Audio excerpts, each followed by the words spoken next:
We're built to walk uphill. And when you reach the pinnacle of the hill, you want to stop and appreciate the vision. But the next thing you want is a higher hill in the distance, because it's the uphill climb that it's from the uphill climb that we derive our value. And I mean this technically.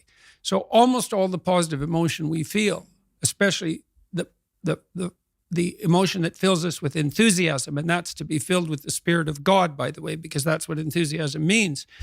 That's experienced in relationship to a goal. And so in some sense, and this is part of the religious enterprise, you want a goal that you can never attain, right? So you can always move closer to the goal that recedes as you move towards it. You think, well, that's frustrating. It's like Sisyphus pushing the rock uphill. But it's not, because as you pursue that goal, you put yourself together and your life does get better and richer and more abundant. And that's why the highest levels of virtue and goal are in some sense transcendent. You want them to be above everything you're doing so you can continually move towards something that's more sublime and better. That's what you are. You're here to live, not to sleep. And the problem with the vision of Mai Tais on the beach is that, well, first of all, that's a vision of drug-induced unconsciousness. Second, it's only going to work for about a week. Third, you're going to be a laughingstock in a month and depressed and aimless and goalless.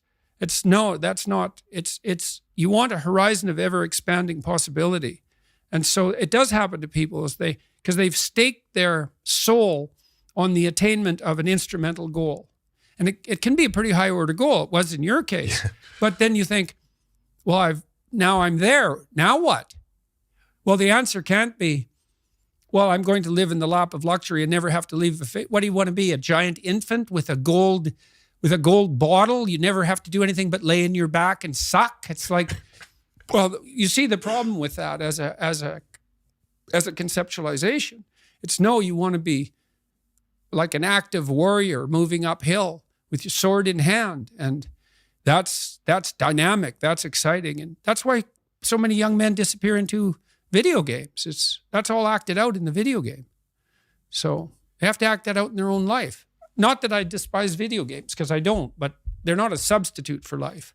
They might be good training under some conditions for life. So